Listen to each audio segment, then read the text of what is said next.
In 1920, the average person did something every single morning that we now consider impossible in our busy lives. Yet it added decades to their lifespan.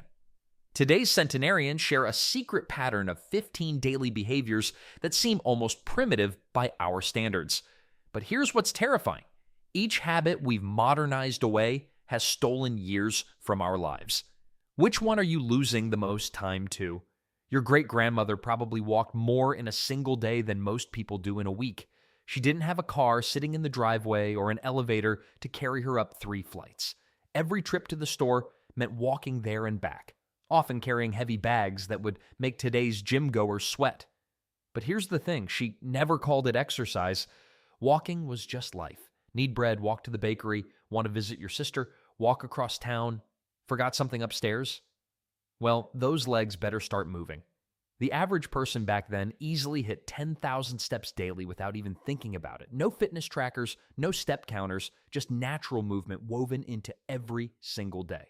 Then, there were the chores that kept bodies strong in ways our modern gyms try to replicate.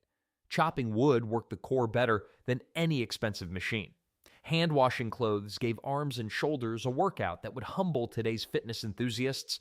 Sweeping floors, scrubbing surfaces, kneading bread dough, every household task demanded physical effort.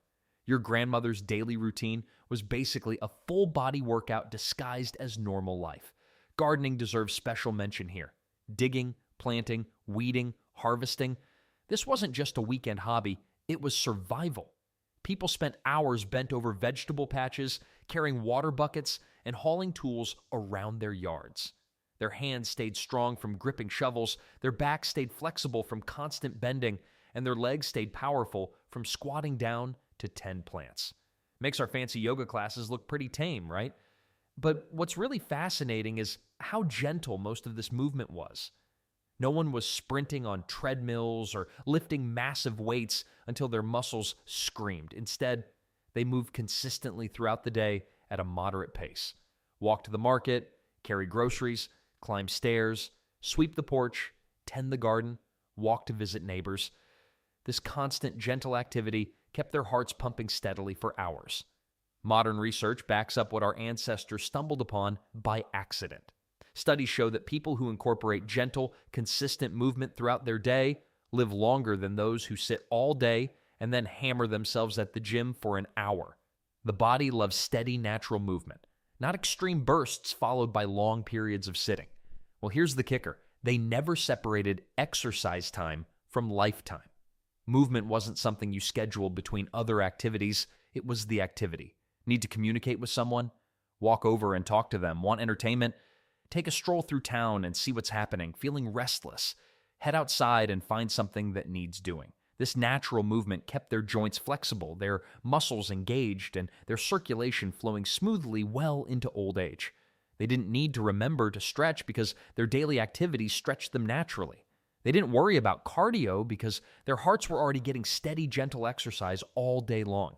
And the weird part is they were probably healthier than people today who spend thousands on gym memberships. But movement was just one piece of their longevity puzzle. What they put in their bodies mattered just as much as how they moved them. Your great-grandmother probably never read a nutrition label in her entire life. Yet somehow, she lived to 97 while eating butter every day and never counting a single calorie. How's that possible? The secret wasn't what she avoided. It was what she never had access to in the first place. Most meals came from 3 places: her backyard garden, the local market down the street, or whatever her neighbors were willing to trade. No drive-thrus, no frozen dinners, no ingredient lists longer than a pharmacy receipt. Cooking from scratch wasn't a trendy lifestyle choice back then. It was literally the only option. When you grow your own tomatoes, you know exactly what's in them: dirt, water, and sunshine. When you bake bread at home, you're not adding 17 different preservatives to keep it fresh for 3 weeks on a shelf. But here's where it gets interesting. These folks weren't eating massive portions either. Many followed something the Japanese call hara hachi bu, eating until you're about 80% full, then stopping. Sounds simple, right? Well, it takes your brain roughly 20 minutes to realize your stomach is satisfied. Our ancestors ate slowly enough to actually notice when they'd had enough. Then there's the sugar situation. The average person today eats about 150 pounds of sugar per year. Your great-great-grandfather, maybe 20 pounds. And most of that came from actual fruit or the occasional spoonful of honey. Candy was what you got once a year at Christmas, not what you grabbed at every checkout counter. Let's not forget the social aspect of eating. Meals happened around a table with actual conversations, not in front of a screen while mindlessly shoveling food. Eating out was reserved for special occasions, maybe someone's wedding or a holiday celebration. Most families ate together twice a day, every single day. This meant someone was always watching what went into the food and how much everyone was consuming. And the weird part is they had built-in portion control without even trying. When you're hand-washing dishes after every meal, you don't want to dirty 15 different pots and pans. Simple meals with 3 or 4 ingredients became the norm. A piece of meat, some vegetables, maybe bread. Done. Their kitchens didn't have pantries stuffed with processed snacks calling their names at midnight. When you got hungry between meals, your options were limited. Maybe an apple from the tree outside or a glass of milk. No chips, no cookies, no ice cream waiting in the freezer. The traditional diets these centenarians grew up on naturally contained less salt, fewer artificial fats, and virtually zero chemicals with unpronounceable names. They weren't trying to be healthy, they were just eating real food because fake food didn't exist yet. But even the best diet in the world won't help you live to 100 if you're constantly stressed and never getting proper rest. Our long-living ancestors understood something about daily stress relief that we've completely forgotten. While we're busy downloading meditation apps and buying expensive sleep trackers, our great-grandparents had something we've completely forgotten. They knew how to actually relax. Not the kind of fake relaxation where you scroll through your phone for 3 hours. Real, genuine stress relief that happened every single day. Take afternoon naps, for instance. Your grandfather probably took one without feeling guilty about it. In Mediterranean countries, entire towns still shut down for siesta time. Shops closed, streets empty, and everyone just sleeps. Research shows these short afternoon rests can lower your risk of heart disease by 37%. But here's the kicker. They weren't napping because some study told them to. They napped because it felt natural. Then there's the lost art of quiet time. Before television invaded every corner of our homes, people actually sat in silence. They prayed, meditated, or simply watched the sunset without photographing it. Daily reflection wasn't some trendy mindfulness practice, it was just Tuesday evening.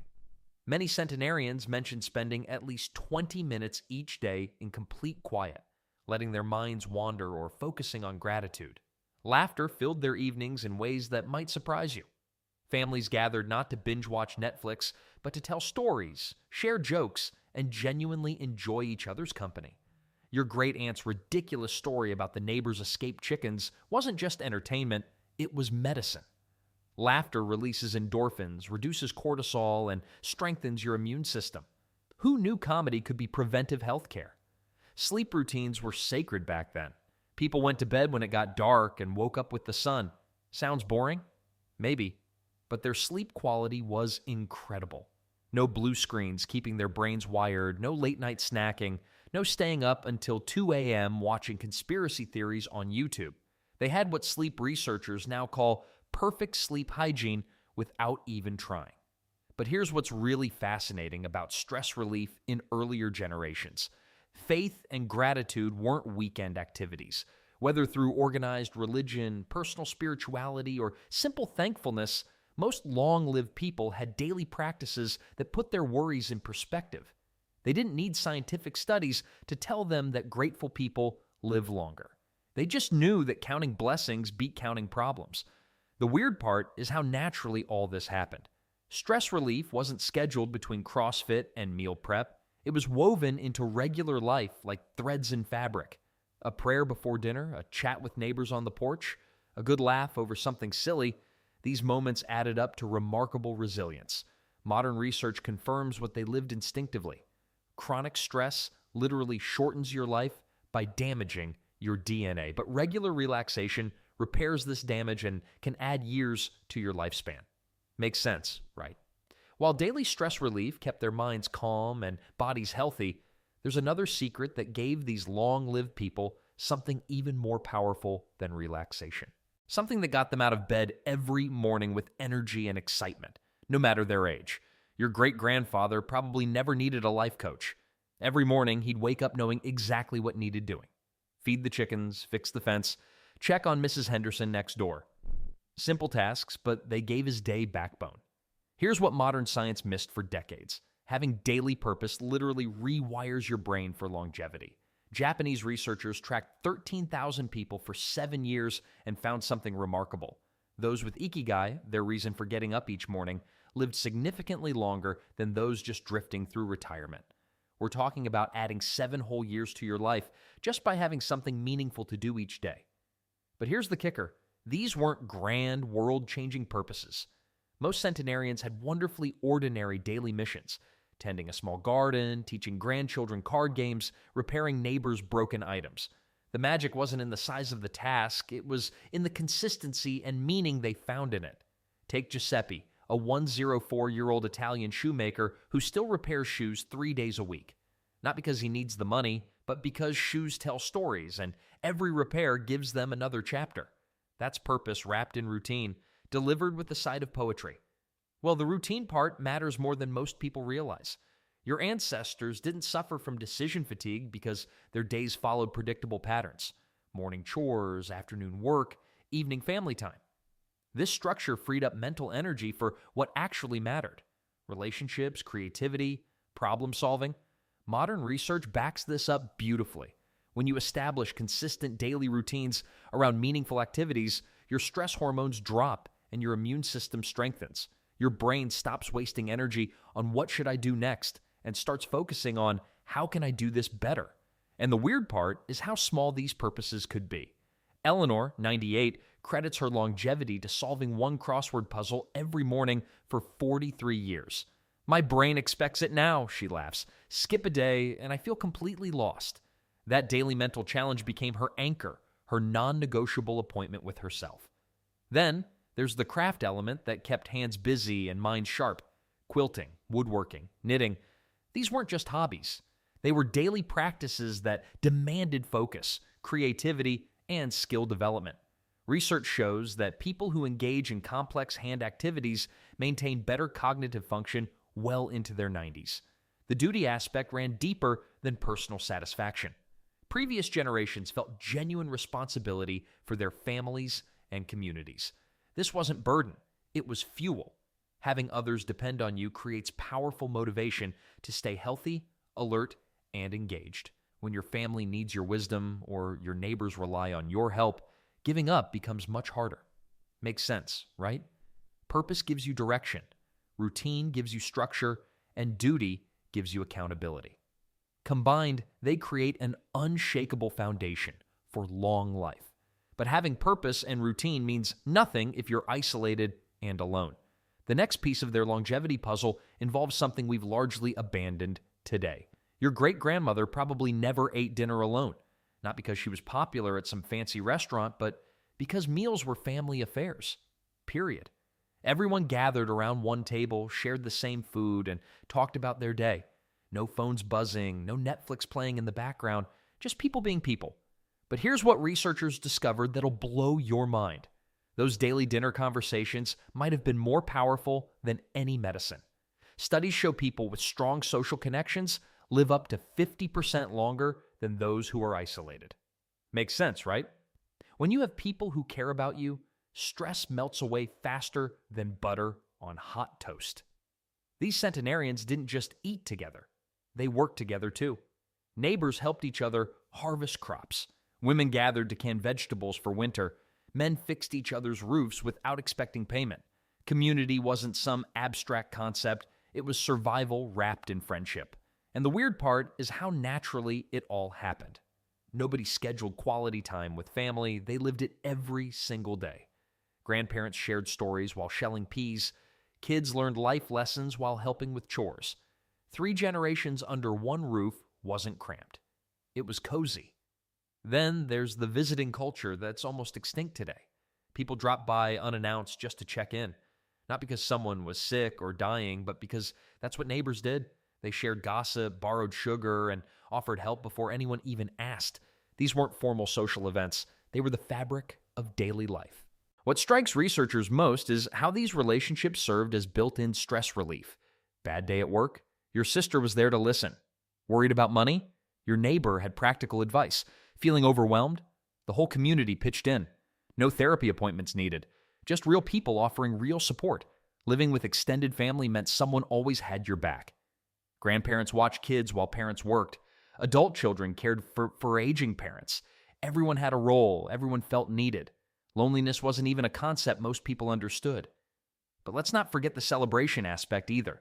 Birthdays, weddings, harvest festivals. The whole community showed up. People danced until their feet hurt, told stories until their voices were hoarse, and laughed until their bellies ached. Joy was contagious because it was shared. Modern research backs up what these elders lived instinctively. Strong social bonds reduce inflammation in the body. They lower blood pressure. They boost immune function. Having people you can count on literally changes your biology for the better. The centenarians didn't network. They belonged. They didn't have acquaintances. They had family, chosen, and blood-related. Every conversation mattered. Every shared meal strengthened bonds. Every act of kindness created invisible threads that held the whole community together. Well, community connections kept these folks mentally sharp and emotionally balanced. Yet there was another layer to their longevity that might surprise you. Their quirky personal habits and self-care rituals that seemed almost obsessive but worked like magic. Your great-grandmother probably had some pretty weird habits that would make today's wellness influencers jealous. She'd wake up at dawn, splash ice-cold water on her face, and somehow feel more energized than someone who just downed 3 espressos. But here's the thing. These seemingly odd daily rituals weren't just quirky personality traits. They were survival strategies that kept people healthy for decades. Take those brutal morning cold water splashes. While we're paying hundreds for cryotherapy sessions, our ancestors got the same benefits from their kitchen sink. Cold water exposure triggers something called hormesis. Basically, your body gets stronger by handling small amounts of stress. Your circulation improves, your immune system wakes up, and your energy levels spike naturally. Makes sense, right? Then there's the breathing thing. Many elders practiced specific breathing patterns every single morning, long before yoga studios became trendy. In India, grandmothers taught pranayama breathing to their families, deep, controlled breaths that actually lower blood pressure and reduce stress hormones. 4 counts in, hold for 4, out for 8. Simple stuff that costs nothing but delivers results. Modern medicine is still trying to replicate, but the real game changer was their approach to cleanliness.